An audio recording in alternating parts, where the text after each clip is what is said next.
Alright, so the weather has changed up a little bit, but here we are. Let's see here. See if we can cut the light on. And then I cut my other light on. Looks like technically the bearing looks great. The first little part of film is off on that one there. They all pretty much look the same. So I said that one's not bad, probably looks the worst. The rest of them pretty much like this here.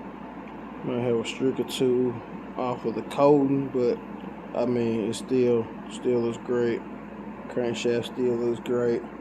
Like no grooves in it whatsoever, just still slick. It got a polish. So it's never really I don't ever really see it be like spun like crank bearing.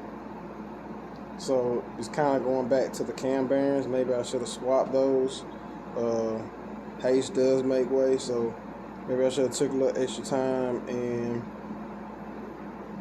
replaced the cam bearings. So rather than, I guess I'm going to be breaking this thing down now, like I guess a time and a half, because I've checked all the rods. So now I'm still going to have to take the heads off and then come back and crack all the rods again and then take them out. I guess really jumping ahead of things, but I said even if I do jump ahead and I ordered cam bearings, I ordered rod and main bearings, I can use them for another build. But I was like, oh, it's got to be a spun rod, or there was a bad bearing in the box, I missed it, woo woo woo, or maybe even thinking I didn't torque anything. Everything was torqued good. All the rod bearings look good. Like I said, it's never really the crank. It's kind of hard to miss 4 bolts on the crank and have that problem, but I'm just gonna go through and crack them out and make sure it wasn't anything crazy like that. After that, it's like I gotta be looking at the cam, and then I also thought about doing the bronze bushing, so hopefully it's not a lifter. This has gone bad.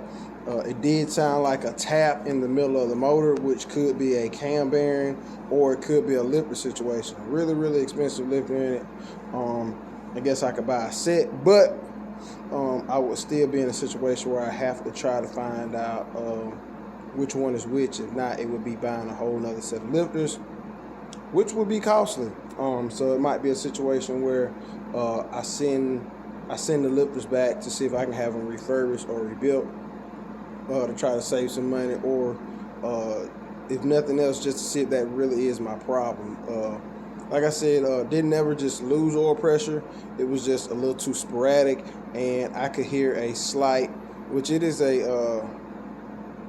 a solid roller, so it's loud, it taps.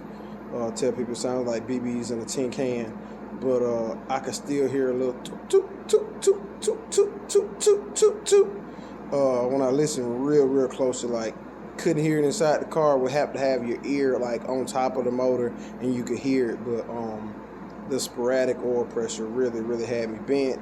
Like I said, I checked the oil, had metal shavings in it, and it's like at that point in time, it's just better safe than sorry. Got to pull it out, man. So everything happens for a reason. I may not never find out why this situation happened, but I'm gonna find out what caused this.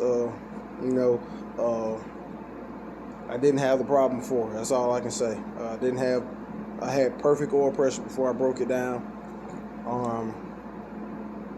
Who knows, man? Just pulled it out, put it back in. I don't even think like the lifters getting swapped around would have caused that, I just don't. But we shall see.